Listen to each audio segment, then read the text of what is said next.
നമ്മളെ ഈ വിജയത്തിലേക്ക് നയിച്ചിട്ടുണ്ട്.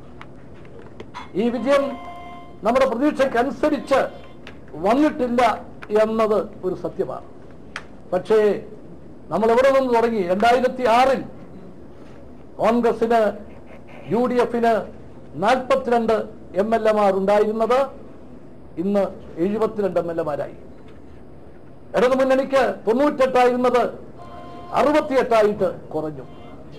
ഈ വിജയം നമുക്ക് നൽകിയത് ഒരു ഭരണമാറ്റത്തിന് വേണ്ടിയാണ്, ഒരു പുതിയ പ്രവർത്തന ശൈലിക്ക് വേണ്ടിയാണ്, വികസന രംഗത്ത് മാറ്റങ്ങൾക്ക് വേണ്ടിയാണ്, ജനങ്ങളുടെ ആവശ്യങ്ങൾ അറിഞ്ഞ് ഒരു ഗവൺമെന്റ് ഇവിടെ ഉണ്ടാകണമെന്നുള്ള ജനങ്ങളുടെ ആഗ്രഹത്തിനനുസരിച്ചുള്ള മാറ്റമാണ്. ഈ ഉത്തരവാദിത്വം, ജനങ്ങളുടെ ഈ വിശ്വാസം നമ്മൾ പൂർണ്ണമായും ഏറ്റെടുത്തുകൊണ്ട് ഒരു വെല്ലുവിളിയായി സ്വീകരിച്ചുകൊണ്ട് നമുക്ക് മുമ്പോട്ട് നീങ്ങാം. അതിന് നിങ്ങൾ ഓരോരുത്തരുടെയും പൂർണ്ണമായ സഹായ സഹകരണങ്ങൾ ഒരിക്കൽ കൂടി അഭ്യർത്ഥിച്ചുകൊണ്ട് എൻ്റെ വാക്കുകൾ അവസാനിപ്പിക്കുന്നു. നമസ്കാരം. ജയ്.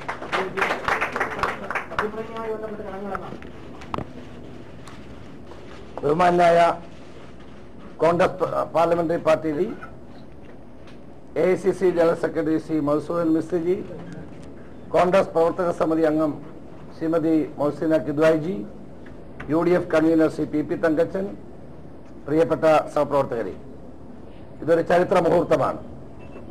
കേരളത്തിലെ ജനങ്ങൾ ആഗ്രഹിച്ച ഒരു രാഷ്ട്രീയ മാറ്റത്തിന് നേതൃത്വം കൊടുത്ത ഉമ്മൻചാണ്ടിയെ വീണ്ടും നമ്മൾ കോൺഗ്രസ് പാർലമെന്ററി പാർട്ടിയുടെ ലീഡറായി തിരഞ്ഞെടുത്ത അഭിമാനകരമായ മുഹൂർത്തമാണിത്.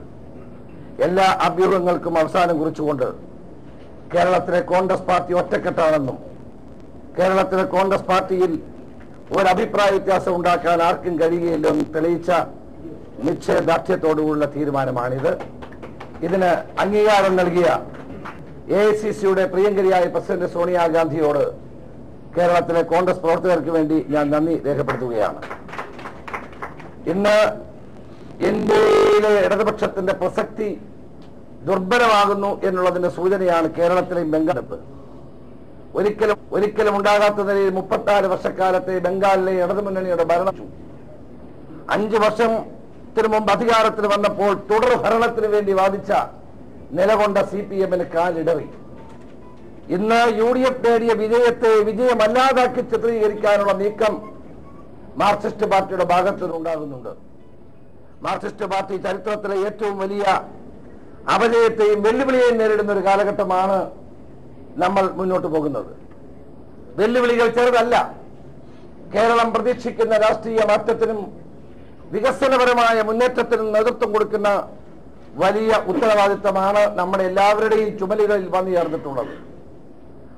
ഈ വിജയത്തിന് വേണ്ടി കഷ്ടപ്പെട്ട 10,000-കണക്കിന് ലക്ഷക്കണക്കിന് UDF പ്രവർത്തകന്മാരുണ്ട്, അനുഭാവികളുണ്ട്.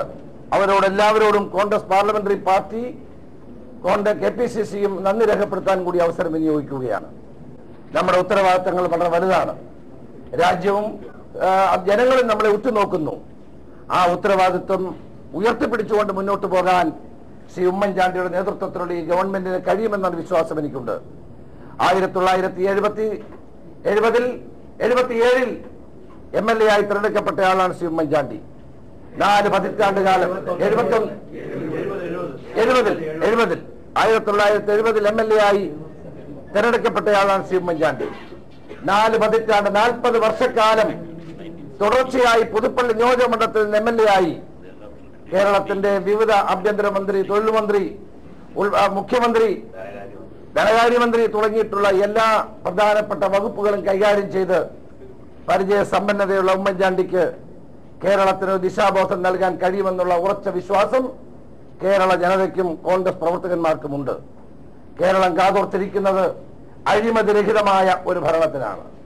കേരളം കാത്തിരിക്കുന്നത് കൂടുതൽ പാരദർശിതയോടെ പ്രവർത്തിക്കാൻ കഴിയുന്ന ഒരു ഗവൺമെന്റിനെയാണ്.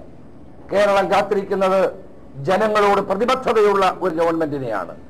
പാർട്ടിക്ക് വേണ്ടിയുള്ള ഭരണമായിരിക്കില്ല UDF നടത്തുന്നത്, ജനങ്ങൾക്ക് വേണ്ടിയുള്ള ഭരണമായിരിക്കും. 5 വർഷക്കാലം നമ്മൾ കണ്ടത് മാർക്സിസ്റ്റ് പാർട്ടിക്ക് വേണ്ടി പണമുണ്ടാക്കുന്ന, ധനസമ്പാദനത്തിന് മാർഗം കണ്ടെത്തുന്ന ഒരു ഭരണമായിരുന്നുവെങ്കിൽ ജനങ്ങൾക്ക് വേണ്ടി, ജനസേവനത്തിന് വേണ്ടി മാറ്റിവെക്കുന്ന ഏറ്റവും ഉത്കൃഷ്ടമായ ആശയങ്ങൾ ഉയർത്തിപ്പിടിച്ചുകൊണ്ടുള്ള ഇതുവരെ കേരളത്തിലെ UDF കണ്ടിട്ടില്ലാത്ത ഒരു വ്യത്യസ്തമായ ഗവൺമെന്റ്, പ്രവർത്തിക്കുന്ന ഒരു ഗവൺമെന്റ്, ജനങ്ങൾക്ക് വേണ്ടിയിട്ടുള്ള ഗവൺമെന്റായി ഉമ്മൻചാണ്ടിക്ക് ഈ ഗവൺമെന്റിന് നേതൃത്വം കൊടുക്കാൻ കഴിയട്ടെ എന്ന് കേരളത്തിലെ കോൺഗ്രസ് പ്രവർത്തകർക്ക് വേണ്ടി ആശംസിക്കാൻ ഈ അവസരം ഞാൻ വിനിയോഗിക്കുകയാണ്. ഭൂരിപക്ഷം ചെറുതാണെങ്കിലും ആ ഭൂരിപക്ഷത്തിന് ഒരു വലിയ സൗന്ദര്യമുണ്ട്.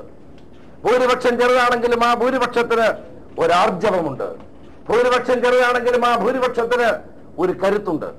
ആ കരുത്ത് കേരള ജനത നൽകിയ കരുത്താണ്.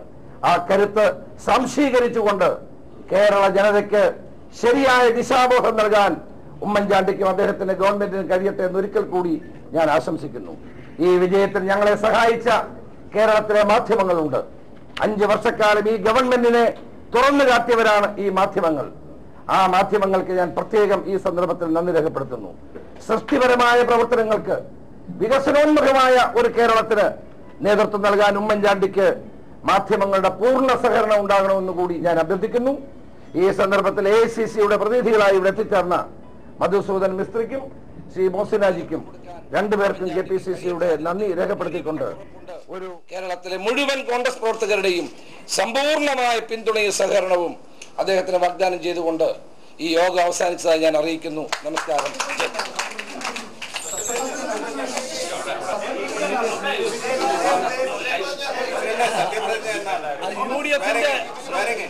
UDFന്റെ യോഗം ഇപ്പം കൂടുന്നുണ്ട്. UDFന്റെ യോഗത്തിൽ ചില നടപടിക്രമങ്ങളുണ്ട്. ആ നടപടിക്രമങ്ങൾ പൂർത്തീകരിച്ചതിന് ശേഷം മാത്രമേ സത്യപ്രതിജ്ഞയെ കുറിച്ച് പറയാൻ സാധിക്കത്തുള്ളൂ. ഇപ്പം 5:30 മണിക്ക് ആണ് UDFന്റെ യോഗം. അത് കഴിഞ്ഞാൽ ഉടനെ അതെ, അതുൾപ്പെടെയുള്ള കാര്യങ്ങൾ, അത് UDFന്റെ യോഗത്തിലെ നടപടിക്രമങ്ങൾ പൂർത്തീകരിച്ചാൽ അത് കഴിഞ്ഞിട്ടുള്ള ഇതായിട്ടുള്ള അത് നടപടിക്രമങ്ങൾ പൂർത്തീകരിച്ചാൽ പിന്നെ UDFിലെ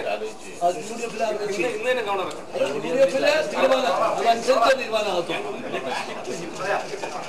ഓക്കെ, താങ്ക് യു.